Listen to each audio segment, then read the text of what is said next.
Good evening, everyone. Here is Bruce Newman from Bruce Newman's Academy. Absolutely come on, you're very welcome to enter the Bruce Newman's open doors. We're going to have this evening a very special guest, Richard Madness, which is a shaman. I'm not a shaman. Or some would say a psychic. You will not consider yourself a shaman. No, I am not a shaman. We'll have... I'm not clever enough to be a shaman. I will have to add the fact that Richard is very humble. And it's a great pleasure for us to receive him tonight. Richard is a specialist of pastime regressions. According to quantum physics, it is understood that consciousness is not local. You can't locate it in a specific point, neither in time or space. Still, consciousness, according to some quantum physics scientists, would be located in space, or, so to speak, in emptiness. And space is hosting much more information than matter. Any further, it is understood in mechanical physics that flux of energies are hosting, even better, holding data, informations. We can understood from this point that memories could navigate from a body-mind organism to another. We're gonna hopefully discuss about these topics with Richard. So Magnus, good evening. Good evening, Bruce. You would say, first of all, that you're not talented enough to be a shaman. Still, you did have some... Educated enough to be a shaman. I have shaman. I trained many shamans in their own clairvoyant abilities, although the path of shamanism is not one for me, because a shaman is at heart a healer. I am not a healer. I can recommend, I'm happy to recommend some of the top healers in Europe, very close friends of mine, Shakti Healer in Switzerland, Joanna Rose Tierney, otherwise a Soul Center Healing in Ireland and Tenerife, and other shamans that I know. Although for me, the path of shamanism wasn't for me, because although I do have the basic healing abilities within me, I would consider myself more of an educator of the esoteric arts. Do you want me to introduce myself a little bit? Absolutely. Please. Right. My name is Richard Barnard.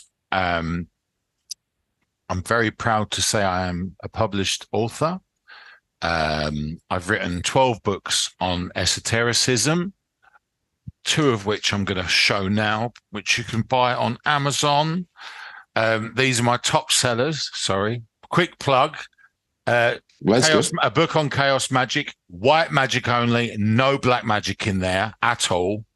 So no curses or naughty things. This is a very good one. It's a little bit expensive, this book, but these spells will literally change your life. There's one in there that will make you rich. And my other most popular book on Amazon at the moment is 21 Mantras to Change Your Life by Richard Barnard. These are my 2 top sellers, although I've written many, many, many books on the esoteric subjects.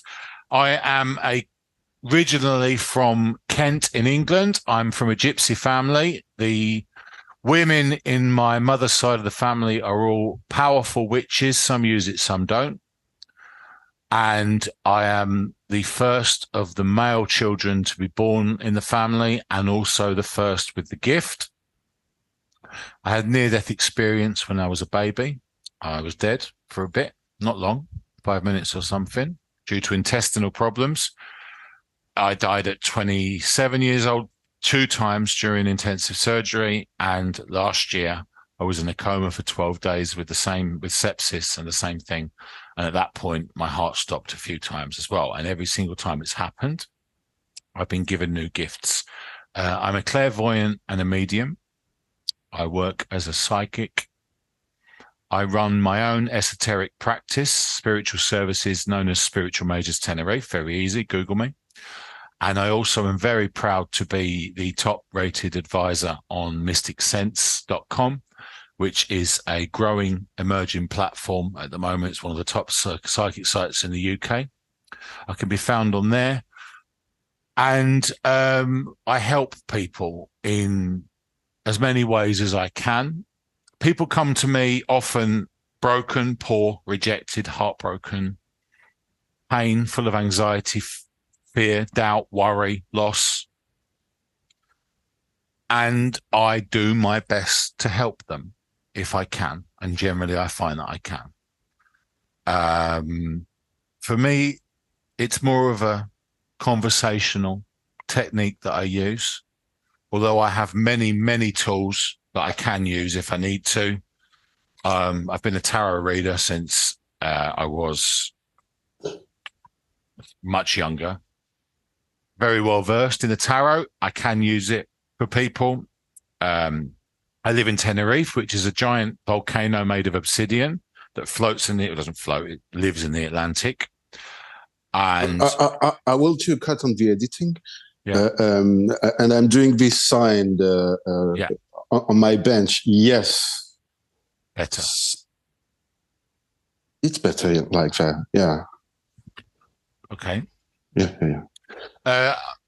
A magus is, I was told when I was about 27 years old, I used to work with an amazing psychic in Ibiza, just as friends. And she told me I was a magus, and I didn't know what it meant. So I Googled it. It's not on Google. So she said, you'll find out one day. She died, unfortunately, at Christmas. Wonderful lady, Alea. And she said, you are a magus. She said that you are somebody who can control reality. When she told me that, I was like, can I? I only realized that about 3 years ago. It's a bit of a sad story. Do you mind if I tell it? Absolutely, please. During COVID, I had a breakdown. And it was an emotional, physical, nervous breakdown. I became infested with a certain amount of demons. And I'll be completely honest with you viewers, I was a raging active alcoholic and drug addict. Growing up psychic is difficult. Growing up psychic gives you vision that perhaps you don't want to see. It's difficult in relationships because you always know when you're being lied to. It's difficult in business situations because you always know when the other person isn't being honest. And COVID came along and broke me. And being isolated like that, I became what's known as a dark mage for a while. I did a lot of bad stuff. Because of the alcoholism and the mental health issues, I was hospitalized in a secure unit twice. Then I saw the light. 3 years ago, I had about 250 euros to my name. I had a suitcase about that big with all my possessions in the whole world in it. And I was living on my dad's sofa in Las Americas in Tenerife, drinking from morning till night and every other substance I could get my hands on. And one day, something spoke to me and it said, stop now. So I stopped. I had help. I'm a member of 2 anonymous programs, of which help with addiction issues. And I'm very proud to say I'm about to see my 3rd year clean and sober. During this time, I wanted a certain type of life. I wanted a job that I enjoyed. I wanted a nice home. I wanted a business. I wanted more clothes. I wanted to be busy. I wanted to help people. I wanted to be clean. I wanted to be better. I became a light worker. I renounced my devilish ways. And fast forward now to where we are today on the 25th of June, 2024. I'm about to purchase my first property as a gift to myself, and I'm not bragging. I wanted to have the same watch as Tony Soprano. So I have the same Rolex as Tony Soprano now. I've been able to help family and friends. I have the life of my wildest dreams. I get to help people morning, noon, and night. I have hundreds of clients around the world. Some work in supermarkets and live normal, good, honest lives.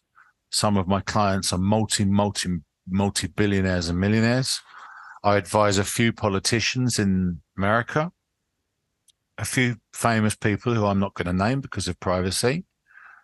And I have my own business, which I run from home, providing services such as I'm able to answer any question, utilizing my medium energy to channel the divine universal spirit within me to answer honest questions for people.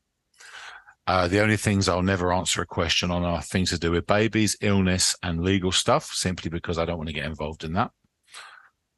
I do a past life regression situation where I can take people back in time to their past lives and have a look at where perhaps things have gone wrong or right for them in their past lives and how that's affecting this life. And I also offer a spiritual hypnotherapy service where basically I come in as a normal hypnotherapist, but I actually program people's subconscious spirit and enable them to open up their true spiritual pathway. My current biggest product at the moment that I launched about 6 months ago is my abundance manifestation pathway. I have very good success with that. That product involves a gentle, positive spell. It involves basically the fact that every single person out there, and those of you guys that are listening, you have a path of abundance above you, a huge amount of potential, every single one of you. And I don't care if you're sat there in what you may consider a dead-end 9-to-5 job. I'm not judging you for that. And you feel trapped. You have a path of abundance. It's out there for you. The only thing that's stopping you from accessing this path of abundance is your limiting beliefs. And your limiting beliefs come from school, maybe your parents, maybe your upbringing or your culture, telling you that you have to do the 9-to-5 job.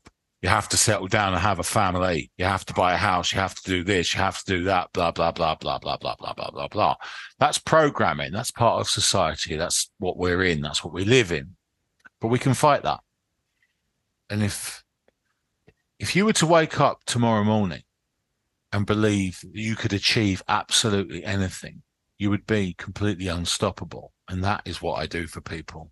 I reach directly into their hearts and their soul through their past lives, and I command the universe to open the path of abundance. And I ask the person to surrender their life to the universe.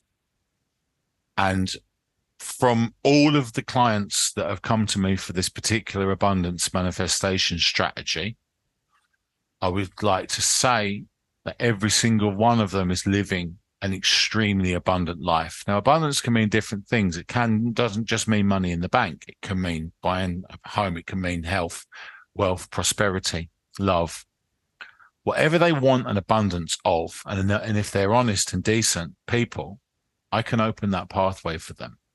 And it's a great gift to be able to have. It's a wonderfully rewarding thing to be able to do for people. Because when you get those reviews or you get those messages just to say, one of my clients last month was scratching by with about $1,500 a month, living in Switzerland, She earned 5,000 last month, working for herself, running her own practice. And when she sent me that message, it made me very happy. I didn't do an I told you so, because I never do that. But I said, I told you, you deserve this. Now accept it. And it was a beautiful experience for me and for her. And I'd like to still consider her a good friend. Such a generous introduction, Thank you. Magnus. Majors. Mages. Yeah, it's all right. I'm That's how sorry, it's I written. don't pronounce it on the best Doesn't way. matter. Doesn't matter. There are so many topics to explore, There are. but I would like to start from the beginning and go from to the origins. You come from Kent, I come from Kent. English gypsy family. River gypsies we are. Could you tell us more about the origins of English gypsies? It's quite fascinating, in my opinion. The Romany people, I don't have full Romany blood, not with my blonde hair and my blue eyes, but my grandfather was very, very Romany. He came from Romany stock, as did my grandmother. We lived in houses, but we had horses. I was the firstborn son. My grandfather had 3 daughters, and my mother, the oldest daughter, had a son in 1983, which was me. And I was given the gift of a horse, a small horse, as is our tradition. And I bonded with this horse, and I'm very proud to say that I could ride that horse before I could walk. I've always had an amazing relationship with all animals, but especially horses. I even have a horseshoe tattooed on my arm. Our customs and practices are, we live through nature. We nurture nature. We believe in decency and courage and honesty. My grandfather was a very humble man. He was very humble beginnings. He could barely read or write. He wasn't particularly academically intelligent, but he barely had shoes on his feet when he was born. And when he died, unfortunately, in 2007, he was a multimillionaire. All self-made. He was a natural salesman. He ran a garden centre, which he sold. He was my hero. And it isn't really that much different growing up in a gypsy family to a normal family, because we weren't really very practicing gypsies. It's just that gypsy blood gives me my gifts.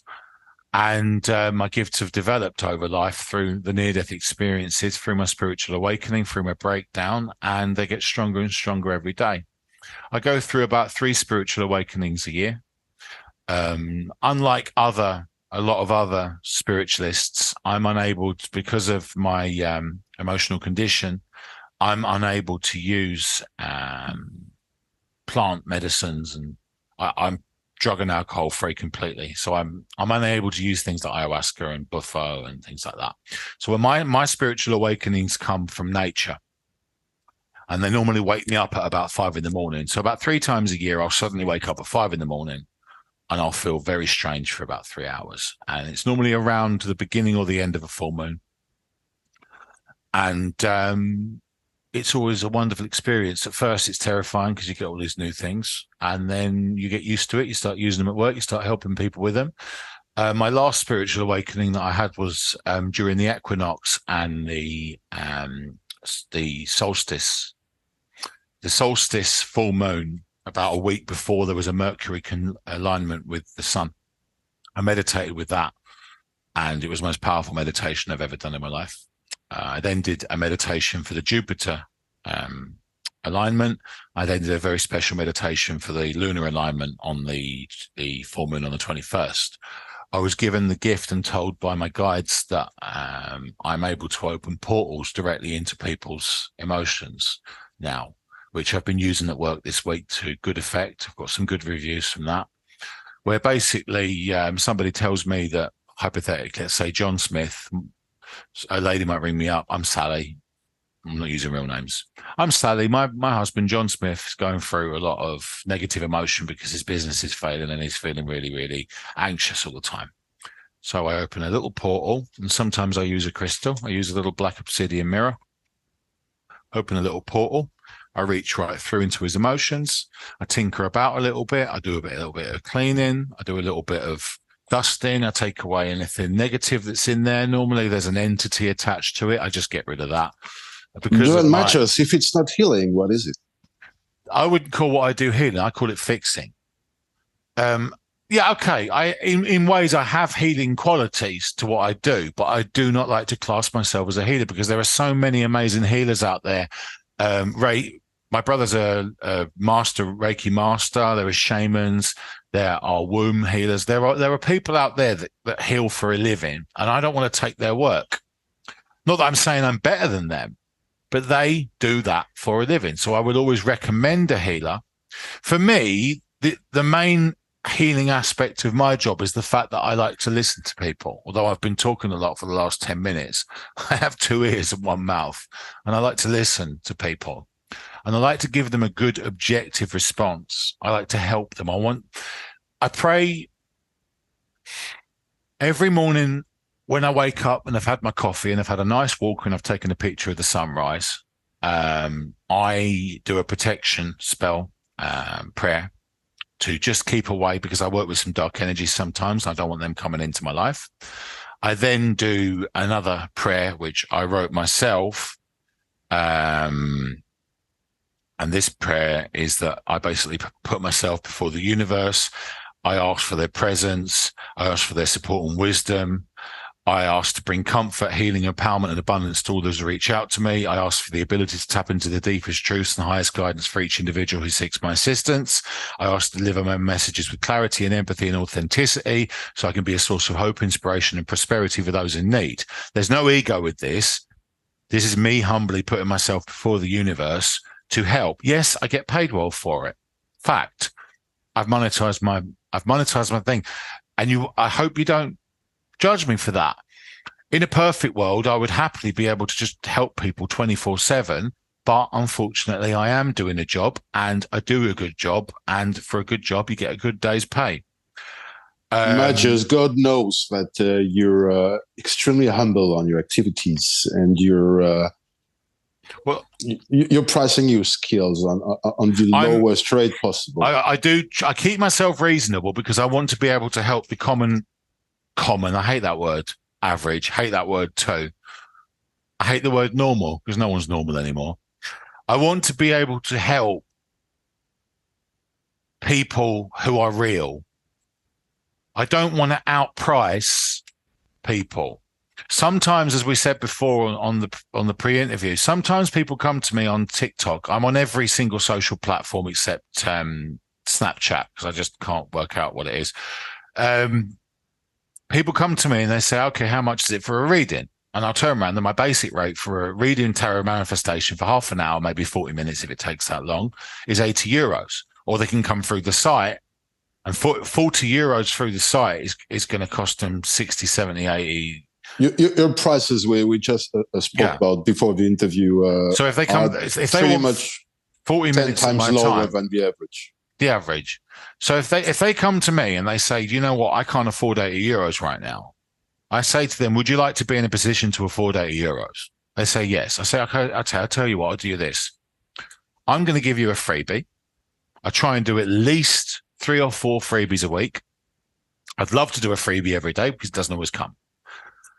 And all you got to do is I ask is a nice review and to tell your friends. And that way seems to work, because at the end of the day, we have gifts. Those of us in the spiritual community, there are a lot of people in the spiritual community who are a little bit of a bad example for the rest of us. Some of them only do it for the money. Some of them are egotistical. Some of them claim to have powers they don't have. Some of them cold read. They do the tricks.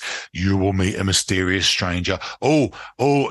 I've been to so many medium shows where they go, oh, yeah, someone in the audience, I'm getting an old lady. She's got glasses and wrinkles on her face. And, oh, that's my grandmother. Oh, what was her name? Rose. Yeah, that's her. I don't do all that. That's part of tricks.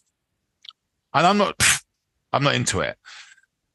I want to help people, and I like to help people. I love my life. For me, life is a gift. I nearly died last year, and I am very lucky. And I'll tell you why I'm very lucky, because I often get asked, Can you use your powers to make yourself a millionaire? Yeah, I can, but I don't want to. Can you use your powers to make yourself rich and famous? Yeah, I can, but I don't want to. Can you use your powers to get beautiful, stunning women to fall in love with you easily? Yeah, I can, but I don't want to because it isn't right. It's cheating. Do I use my powers to help my family and friends? Yeah.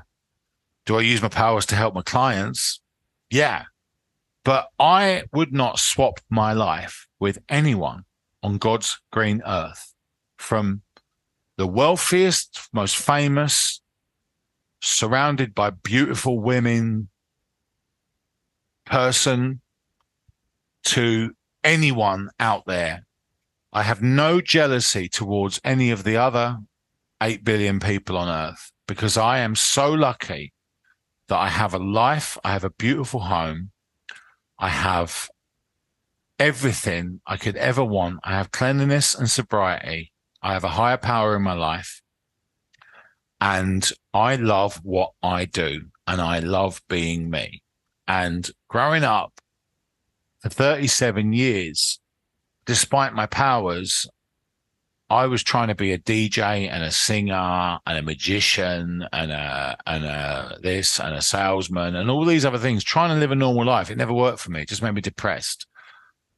And I never liked myself very much. I'll be honest. I didn't have a lot of love for myself. But in the last 3 years, I've learned to accept and love myself for who I am. And a lot of that has been to do with work. And a lot of my work is teaching people how to love themselves properly, because there's a lot of people out there who don't, because of undealt trauma, because of bad self-image, because of limiting beliefs, bad relationships, heartbreak, parental abuse. I want everyone in the world to love themselves. And what I'm trying to do with my books is trying to teach people how to love themselves properly. Because if everyone in the world loved themselves properly, we wouldn't have all these problems that we have today. It's a theory. There might be other ones. But you can always tell when somebody's insecure. And for me, I hate to see people feeling insecure about themselves, because people are amazing. Every single person on earth that was born is a miracle. You are a spiritual creature inhabiting a human body for between 70 and around 95 years. This is temporary.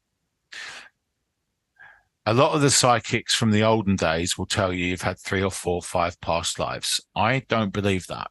I believe that you've had hundreds. The human soul is the most recycled product in the world, more recycled than bottles and plastic and waste and everything. No one's sitting there making new souls. We're old souls. I'm found out when I had my last personal past life meditation that I'm actually 833 lives in. So I'm old. So before speaking about the past life regression, which is such an interesting topic. Fascinating. Before speaking about past life incarnations, which is such an interesting topic. Fascinating. Let's speak about the traditions you are relying with. You're working with a lot of different tools. Yeah. Would you say that you're somehow in connection with the ancient Celtic shamanism and druidism? Not really, no. Not that much. No. The way I do past life regression is I put somebody into a hypnotic state. I then access their higher self. I pull out their soul. Not in scary. That sounds a lot scarier than it is. I then ask the permission of Metatron, who's the guardian of the Akashic records, who's the angel, the voice of God. And I ask him personally if he will humbly allow me to allow somebody to access that. I then send them through. We normally do about 6 or 7 lives in about 45 minutes. And all I do is sit and I make notes on what they tell me, what they feel and what they see. And it's amazing because I've done past life regressions. The word past life regression is actually wrong, because the first couple of clients I had this year, they started telling me that they were plants that were sentient. One of them was a sentient AI somewhere about 5,000 years in the future. One of them was an alien. One of them was a robot. They were an android with a soul. So that's what's to come. So sometimes, because time, you see, you were talking about quantum physics. I'm always with the Hindus on this. Time is often mistaken for being like this straight line. You're born, you grow up, you hit puberty, you get your job, you get married, you buy a house, you get old, you die. But time doesn't actually go in a straight line because time's infinite. Now, many things are infinite. Nature's infinite, love's infinite, emotion's infinite, the soul's infinite, right? Time's a circle. And as soon as I could understand and grab the fact that time is actually a circle, then it's a lot easier to comprehend the wondrous infinite loop of infinity. So when we send people on a past life regression journey, sometimes we're sending them into the future. And it is fascinating because you can find things out. I found out about I did a past life regression. I'll confess this. I'm not going to name the coin, but I said to them, just out of interest, what was the best performing cryptocurrency in the year 2029? They were in about 2036, we think. And they said the name of a coin. I bought it on the day of sale. I'm keeping hold of it. Would you express the name of this coin? No. I predicted the winner of the Grand National in we have this stupid, horrible horse race in England. I hate it. It's 50 horses and they always lose 2. I had a dream on the Thursday before that one of my exes showed me a phone and she said, "Is that Delta?" And I went, "What?" There was a horse called Delta running in the horse race. The night before, someone had said the name Maximus to me, and I don't know why they'd said it. I unfortunately put my bets on Delta. Delta came second. Maximus came first. But I put it on Facebook. So you're perceiving somehow, or some messages are appearing, which are about the past, but sometimes about the future. Yeah. Let's speak about this incarnation, and this angle is quite interesting in my opinion. You could sometime, and I may imagine, but it's not on purpose. Messages are appearing, incarnations are revealing themselves back from the past, but sometime in the future. Yeah. I get that. That happens. I would say that with that, well, if you don't mind me looking into you a little bit, I don't need to hypnotize you. You have a very close relationship with Egypt, but did you know about that already? You have a very you've been in ancient Egypt about 3 times, and in one of those lives, about but it 3,000 quite some millenniums ago. Many 3,500 years ago. You were a priest. You were a priest of Isis. I had such a high rank. You were a priest of Anubis in Egypt. The Anubis priests were the most revered, because the Anubis priests, obviously, the Egyptians worshipped death and cats. So if you worked for Bast or for Anubis, you were very high up, and you were a priest of Anubis, which meant that you had basically the keys to the pyramids, because as a priest of Anubis, you were considered a living god of death. Madness. Egyptian life, people don't know that, but it's just such a boring life, you know. Well, of course it was, but at the end of the day, that's the day But to day. still, But when we do the past life regression on people, I normally get day to days. I get someone on a day when they're going shopping. I send someone back to 1952, and they're shopping for groceries, and they're expecting to be Braveheart running through the hills in a kilt, defeating the English. And unfortunately, you know, it doesn't work like that. Most people's past lives are just as boring as this one. Like whether they, you know, I once had a client, and she was a sentient AI computer that was in charge of a planet farm. And this farm was a planet that farmed nutrients for long-term spacecraft. And I was like, tell me about what you do. And they were like, oh, well, all I do is categorize allergens and pathogens all day long. And I, do you enjoy it? I was like, no, I hate it. I was like, well, why do you do it? It went, because it's my job. I'm a computer. It's eye-opening stuff. Interestingly enough, you see some past incarnations which weren't human, and you did notice some ancient incarnations, some of your clients which were extraterrestrials. I've had clients that were gods. I've had clients that were angels. I've had clients that were fairies. I've had clients that were spirits. I've had clients that were, I once had a client, she was like a cross between a plant and an octopus. And I said, how many children do you have? And she said, millions. Millions of children. I said, what sex are you? This was interesting. She said, both. I'm a what's it called? Hermaphrodite. I'm hermaphroditical. Hermaphrodite. Yeah. So it's fascinating. It's absolutely fascinating. It's eye-opening stuff. I love doing past life regression.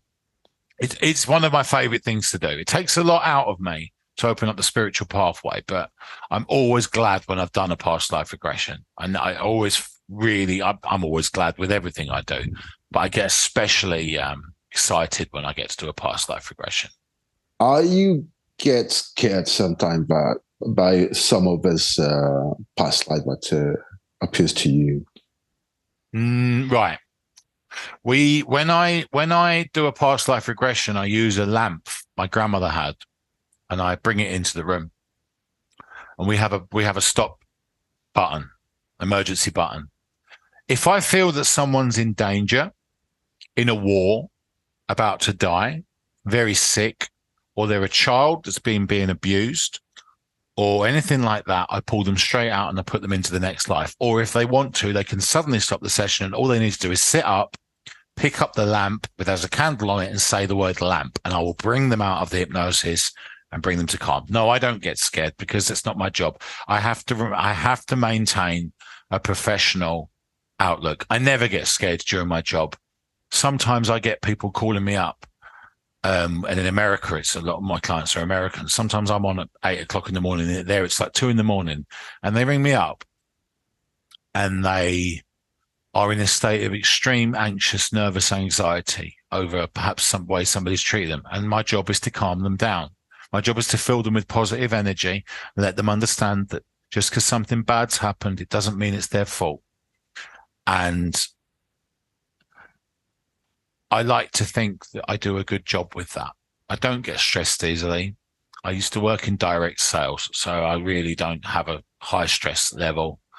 I never get angry with the clients because people are human and they have emotions. And a lot of what I deal with is heavy, heavy, heavy emotional stuff, emotional responses, emotional feelings, emotional pain. And I try and be as objective as possible and try and let them understand that most people's emotional pain is not their fault. You had several near-death experiences. Several, yes, I did. Any notoriously, this kind of extreme experiences are opening some doors. Oh, yeah. What could... Yeah, please. No, go on. Ask your question. I would like to orientate the aspects of these experiences towards the question of time. And we're speaking about time as a loop. Right. When you've died, right? When you die, you stop being human for a bit. Luckily, I was never dead for more than 3 minutes. I'm going to show you my scar. I have a huge scar that goes right from there to there. I've had 5 intestinal operations. Very, very heavy stuff.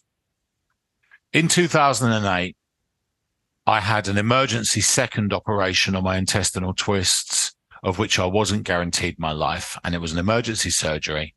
And during that surgery, I was in a hospital bed and I had an experience where I felt like there were these people I knew, but I didn't know them. They had no faces. And they were pushing me in the hospital bed to a pub to go and have a pub lunch and a beer. And the hospital, the Hierophant in Tarot, the nurse, said to those people, "Where are you taking him?" I said, "We're taking him to the pub." This was in my drinking days. I loved the pub. I'm English. And they said, "Okay, Mr. Barnard, if you want to go to the pub, you can't come back to the hospital." So I had to make a decision. So I chose and I said, "I'm going to go back to the hospital, guys, but thank you for the invitation." I woke up in intensive care and I was saying numbers, 003466997711. My mouth was as dry as anything. They were washing my mouth out with cotton buds. And I'm going, 003466997711. And they were like, "You keep saying this number." And then someone came in and said, "Well, what are you saying?" I mean, "That's my mum's number in Tenerife." I was in Leeds in England. "Call her and tell her I'm alive." Because she was sitting by the phone, knowing she was about to come and fly over. I was in intensive care for months after that. It gives you my perception of life and time itself is I'm so lucky to have it. I don't take it all so seriously. I don't take myself too seriously. I might seem to be a little bit on this podcast, but life's a joke. Life is a sexually transmitted disease with a 100% mortality rate, or maybe oxygen's just poisonous and it takes between 70 and 90 years to kill us, one way or the other. But this is why we need to embrace the good things in life that we have. And for me, an attitude of gratitude is the most important thing for my work life, for my personal life, for my love life, for my home life, for everything. I have to show gratitude because I am so very internally grateful to whatever is out there that's looking after me. I don't claim to be an expert on what that is, but there is something. There is more to this than meets the eye. There is so much more. And with learning, experience, and trust, if we can develop a relationship with that higher power, I'm not going to go all Christian and start saying go to church every Sunday and all that, but there is what some people call God, some people call the universe, Gaia, the goddess, the mother. There is something out there. I've felt it, I've seen it, spoke to me, and it saved me. Because if that higher power hadn't come into my life 3 years ago and told me to stop drinking and abusing drugs, I would be either dead right now in hospital or prison. Instead, I'm sat here talking to you on a beautiful Tuesday evening here in Tenerife, where the sun's been nice and hot today, and I've had a lovely day, and I will have a lovely day today and another lovely day tomorrow. And I'm very, very, very lucky. And that gratitude is what keeps me going. Love and gratitude. We can easily imagine that the skills you're working with has been cultivated during some previous incarnations. Do you have some remembering, some memories, or did you have some glance about? It has been told to me that about listen, we have about 4,000 years of history, but man has been on Earth, man and woman has been on Earth for millions of years, but we only have officially about really 2,000 years of history, if that. And we can't really trust that history because it was written with a bias. The Magi, our jobs, the Magises, were to create reality. 10,000 years ago, I was in the Middle East, somewhere near Iran, Persia. And my job was, a king would tell me to turn the desert into a glass city for his citizens to enjoy for 10 days for a festival. And I would put my hands out and I would call upon the sand to become glass.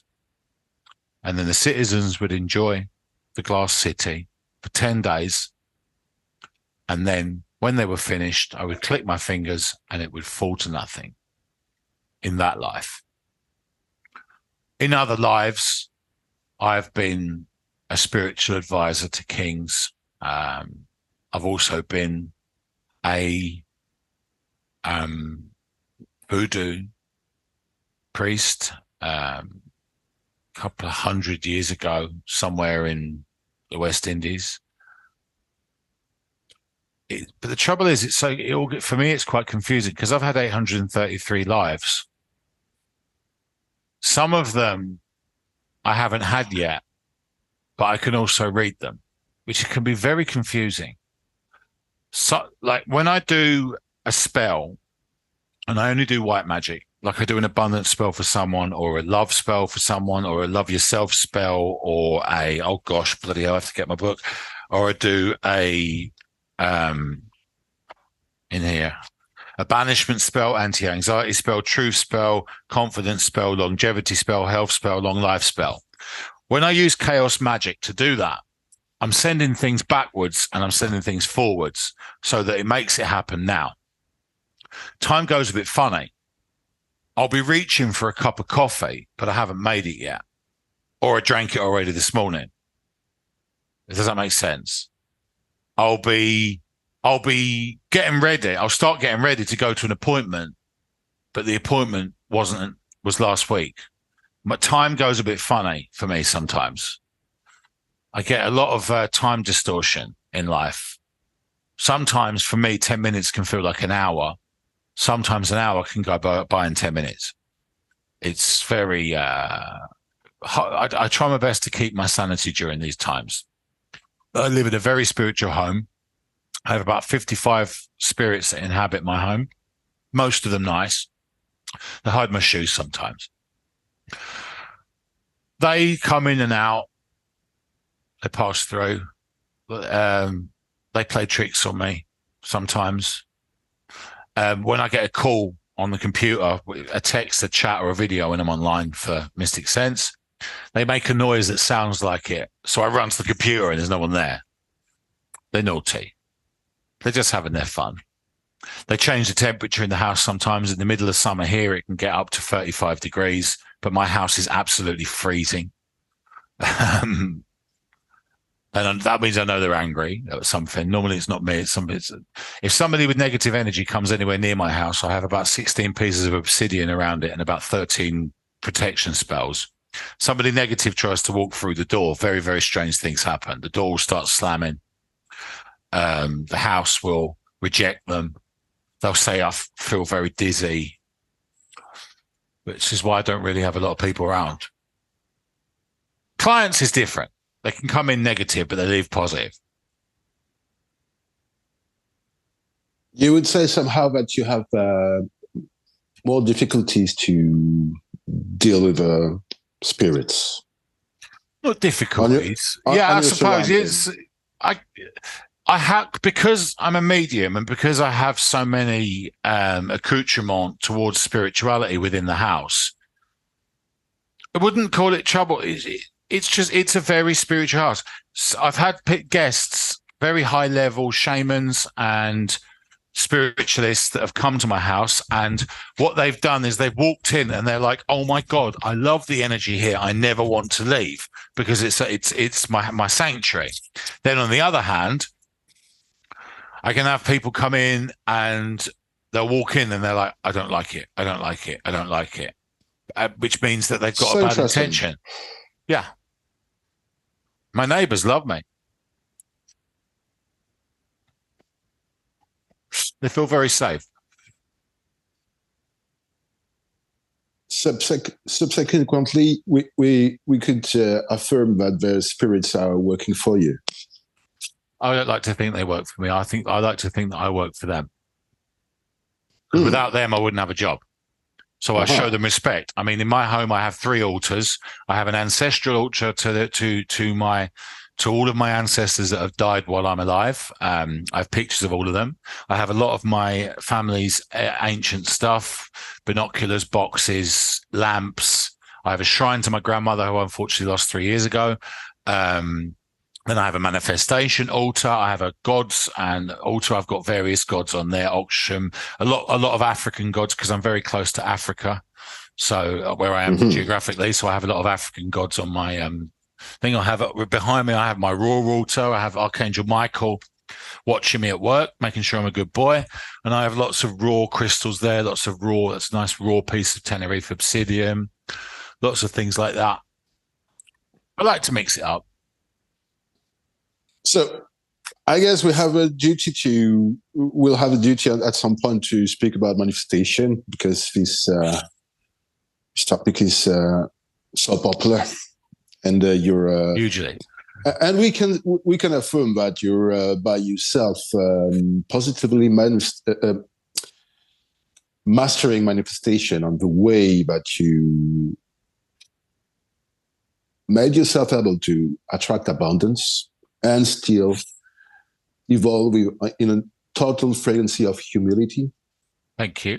And benevolence. Which my rule for manifestation is this. If you're out there listening to this and you can't manifest, no such word as can't. Can't manifest yet. Say that. Turn the word can't into can't yet. Never say the word when. If you want something, say the word when. Sorry, never say the word if. So they're wrong. I don't like the word if or can't or won't. When. It's like, if I get a new car, I'll do a road trip. No, when I get a new car, I'll get a road trip. If you manifest properly and you want to manifest properly, just imagine yourself as if it's already true. Let's use the car as an example. You want a new car. You ask the universe for that new car. The universe wants to know what you're going to do with that car. So imagine yourself getting into the new car and smelling the new car smell. Imagine testing the engine. Imagine putting the keys in the ignition, putting your favorite music on the radio. Imagine yourself driving somewhere nice. Imagine yourself picking up one of your friends and saying, oh, I love your car. Yeah, come on, get in. Let's go for a drive. That's the way. If you want love in your life, don't just manifest love. Manifest a person that loves you. Manifest that person telling you and looking into your eyes and saying, you know what? I'm in love with you. Manifest that person going out for a dinner with you and saying, oh my God, I can't get over these feelings for you. I'm so in love with you. Manifest walking through the beach hand in hand. Manifest going on vacation together. Manifest sitting there with the brochures or the computer booking those vacations. Manifestation is just belief. Limiting beliefs, which I hate, are programmed into us to tell us we cannot have what we want. I am a living example that you can have absolutely anything you want if you just believe it. Whether your situation, whether you're down at the bottom, whether you feel like you've been pushed down by life, by abuse, by hate, by fear, by anxiety, by pain, right? Bring yourself out of it and believe, have hope, have faith, and surrender and ask. Because if you don't ask, you don't get. And I was told that when I was a kid. You don't ask for it, you ain't going to get it. You got to ask for it, and you got to ask big. But I tell you another thing that's very important, and I get very passionate about this. Receive loudly. show gratitude 10 times louder. At the end of the month, when I pay myself well. Before I press that button, I do a prayer of gratitude. I light a white candle. I light an incense of gratitude. I thank the universe. I thank God. And I thank all the spirits have helped.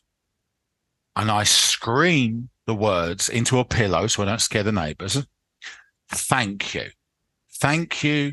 Thank you. I then get a green pen and I write in my diary, thank you. Because if you receive, you must be loud with your gratitude, because the louder your gratitude, the longer you receive. I have it tattooed my arm so I don't forget. And that there is the symbol. And if you Google image search that symbol, it means gratitude manifests positivity. Positivity manifests gratitude. The circle again. Such a brilliant presentation. Thank you. I loved it so much, I carved it in my arm. No, I didn't carve it. It was a tattooist. But, yeah. According to quantum physics, as far as consciousness is not located in a specific point in space, it's neither located on a specific point in time. And it would appear possible to communicate with yourself through time, dialoguing. Yes, you can do that. To your past self. You can. And some people agree that when they were a child, they were hearing a voice saying everything's going to be okay. I had it too. Which was themselves. It was themselves. The best way to do that, if you want to heal your inner child, go on YouTube, 444 megahertz frequency. And I'll put that on my arm so I didn't forget, 444. Megahertz frequency. It's playing right now behind me. Listen to that frequency on your headphones. Get relaxed. Put yourself in a meditative state. And visualize your home as a child. Find yourself. Stand above yourself as a child. Hold your child. Because I'm an abused child. My mum married a bad man. And I'm okay with that. I've forgiven him. It is what it is. But I have memories of a man in the house that looked like me, looked like my dad, my real dad. And he was going to protect me. And then a couple of months ago, I did a quantum travel where I went back in time to a night that was particularly bad. And I realized that man in the cupboard, or whoever he was hiding, was me. And he was saying, it's going to be okay. And it was okay. So yes, you can do that. And I can help people do that too. I help people to heal their inner child constantly. Because you've got three selves. You've got you, your human body. You've got your higher self, which is the boss. And you've got your inner child that only wants 5 things: warmth, security, safety, comfort, and love. That's it. If you can give your inner child those things, you'll lead a very happy life. But if your inner child is broken, go back in time and fix it. You can do it. Anyone can. Let's speak about our future self. Did you have this experience to speak with your future self? I have, yes. I haven't actually communicated directly, but one time I had to break a curse in Florida that was very strong.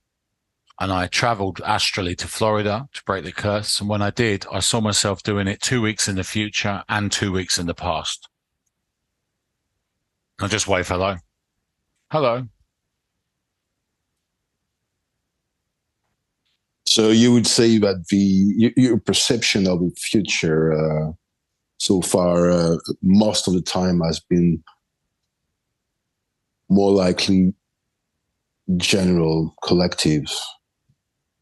Did you receive some images, some information about we know that we're in a great time of change. Huge changes are coming.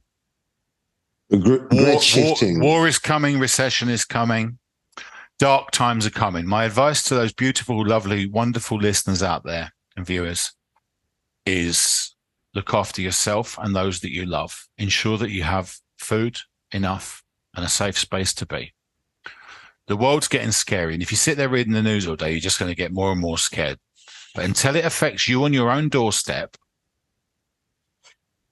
just try not to overthink it. Make sure that the people you care about are looked after and cared for, and you'll be okay. Yes, the times are going to change. Life-changing things have happened already in the last couple of years, and they are changing as we speak. But the best way to survive is to thrive. And how to thrive is to be sufficient, stable, a calm mind, don't lose your head, and don't believe everything that you read on the internet or in the newspapers. Because just remember, they're telling you either what you want to hear or what they want you to think. Be a critical thinker. Question everything. What do you consider any further a bright future and spiritual rising of these collective consciousness? We're going through a great spiritual awakening. Basically, COVID happened. What happened during COVID was that nature was given a bit of a break, and we stopped abusing the planet so much for a long time. It was only a couple of 3 months. But that 3 months of allowing nature to be free meant that birds were walking down the street and all sorts of amazing things happened. Nature took back control, and basically something that wasn't supposed to happen until 2148 happened in 2020. And we got it basically 128 years earlier, which is why we're going through this great spiritual awakening. People are naturally manifesting people from their past lives into this life. Most of the relationships that I'm counseling at the moment are people that have known each other in previous lives. The world is going through a spiritual awakening. I'm reading for people who told me they were not spiritual until COVID happened and they became spiritual, because during COVID, the whole world was a bit scared at the same time. We were all locked in together. It was still communicated through various technologies. We are going through an awakening. So many people are becoming spiritual now. Everything is changing for the better. We need this spiritual revolution because the world is going to get scary, and we will need spirituality to be able to keep our feet on the ground and our heads in the sky. And most important of all, to protect ourselves and protect our positivity, because we have to understand that everything is temporary and it will end, and the world will become a better place. I will see a utopia in my lifetime. I'm going to live to 128. So I will see utopia in my lifetime, in this life.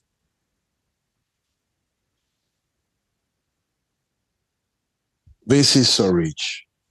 I would love to approach as a conclusion the topic of the crystals that you're, I may imagine, familiar with. Sorry? I would like to, with the crystals. Crystals. I mean, I use crystals for everything. I have. There's so many. If I was to start talking about crystals, we'll be here for hours. But crystals have power. The most, for me, the top 3 crystals you need, 4 crystals you need in your life are rose quartz for manifestation and self-love, clear quartz for focus, concentration, and cleanliness, obsidian for protection, tiger's eye because it manifests wealth, prosperity, and abundance, and my favorite, because it's purple and that's my favorite color, is good old-fashioned. The Romans used to use it to stop them getting drunk, and it is amethyst. You cannot beat amethyst. Amethyst is perfect for studying, relaxing, creativity, decency, prosperity, and most important of all, focus. Would you explain how upon your opinion and your beliefs, how the energies of crystals are operating? Vibration. Crystals have a certain vibration. I always call it, between the left and the right, I wear silver on my right because it's my masculine side, and I wear gold on my left because it's my feminine side, right? On my feminine side, I have a diamond. A diamond radiates. A diamond is so rare and so pure and so hard to find that it radiates a certain amount of prosperity and abundance, wealth. I wear garnet because I wanted ruby, but my mum bought me for my 40th birthday garnet because the ruby was pink, and she said I'd look silly with a pink ring. The garnet, all crystals have their own unique powers and properties. Rocks do, though. If you find a nice place that you like in nature, take a rock and put it in your house. If you like a nice beach, take a rock, take a shell, keep it in your house. It's all about the vibration. And all crystals have different vibrations for different things. There are thousands of different crystals you've got. Moldavite. Moldavite, that's from an asteroid in the Czech Republic. This is one of the most powerful crystals in the world, and it came from space. They vibrate. They have different vibrations. They work in different ways, but you've got to find out the way that works for you. You can read a book on crystals and learn about crystals all day. I never learned anything about crystals. I just know what I like and know what I don't. And I've got about 150 different crystals in my house.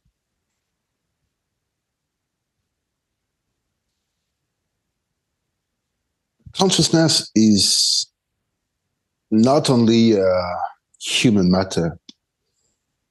Some animals are perceiving time, and the thickness of time would be different according to the species.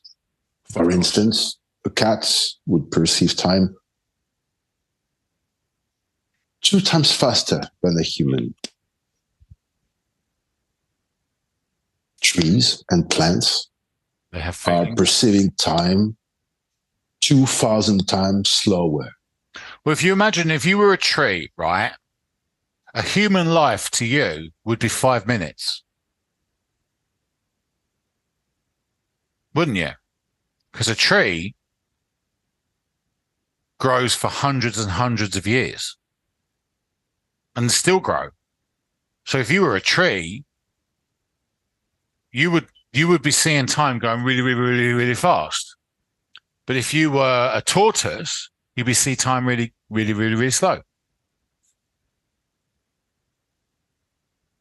Animals have power. I always never understand when people say they don't like animals. And I'm like, I don't get that, because I love all animals. I've had snakes, spiders, cats, dogs, horses, peacocks. Animals are wonderful things. And they have a different perception of time, a lot of them. But animals only really care about 3 things, and that's mating, eating, and shelter. They're very lucky. They say, the Buddhists that I read for always tell me that the ultimate life, if before nirvana, if you're a very, very good person, in your next life, you get to be a dog or a cat that's kept by a human and looked after. It's a reward life. Cats are funny things because no one really knows where they came from. No one really could explain cats. How did they evolve? Where did they come from? Because you don't see cats in the wild anywhere. You see dogs in the wild because you see wolves or wild dogs. You don't see cats in the wild. Some of my clients believe that the cats brought the Egyptians from space. I'm sorry, the Egyptians brought the cats from space. The cats are aliens. I think so too, because cats are really clever. And they don't give a toss. Everyone thinks that they own a cat. My brother's got a cat. He thinks he owns that cat. Wrong. That cat owns him. because the cat, I told my brother, if you died, right, and you had a dog, right, and you died, your dog would sit by your dead body and howl. And then when you get buried, your dog will sit by your grave and starve itself to death, right? But if you got a cat and you die, your cat will eat you. They're very bossy cats. They're always bosses, very intelligent, sleeky, intelligent creatures. I love them. I love all animals.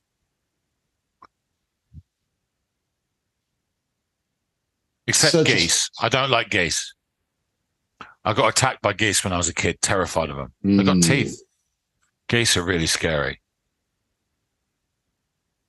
One step further, it'd be, some physicians, which are sometimes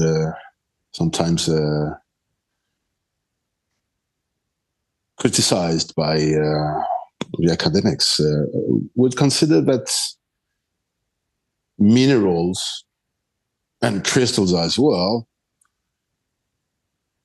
would be driven by a consciousness which would be perceiving time 10 million times slower than Oh, us. yeah, because they've been around. I mean, most of the decent crystals you can get these days. I mean, this piece of tiger's eye, that's over 20 million years old. Yeah, between 20 and 40 million years. Yeah. That piece of obsidian's about 8 million years old. This diamond is 50 million years old. And yes, crystals, I believe also, yeah, crystals have a resonating power. You can get sentient crystals. I have known of people that have sentient crystals. I have a wand that has a sentient crystal in it. My wand that I had created for me has a sentient crystal at the end of it. It's very, it's got its own personality. So interesting. I hope we'll have time to discuss further more about all these topics. I'm quite sure that this is absolutely passionate for the audience. I hope so. Well, most likely we'll receive your questions. Yeah. I will forward it to you. Please. Thank you so much, Mr. Bernard. My pleasure. My absolute pleasure. It's really nice to meet you. And if anyone wants any readings or wants some help, or you're just going through a spiritual awakening, or you're just going through hell right now, if you're suffering out there right now, Google me, Spiritual Mages Tenerife. I'll help you. I'll do my best. Which would be the best website or social to reach you? Just put Spiritual Mages Tenerife into Google, and you will see about 20 results. I'm everywhere. Okay. We will put some social media on the comment box. And you've got some links in WhatsApp from me from when you've got my Mystic Sense profile and my website. You got that too. Thank you so much for this. My pleasure. Thank you, Bruce. Thank you for interviewing me.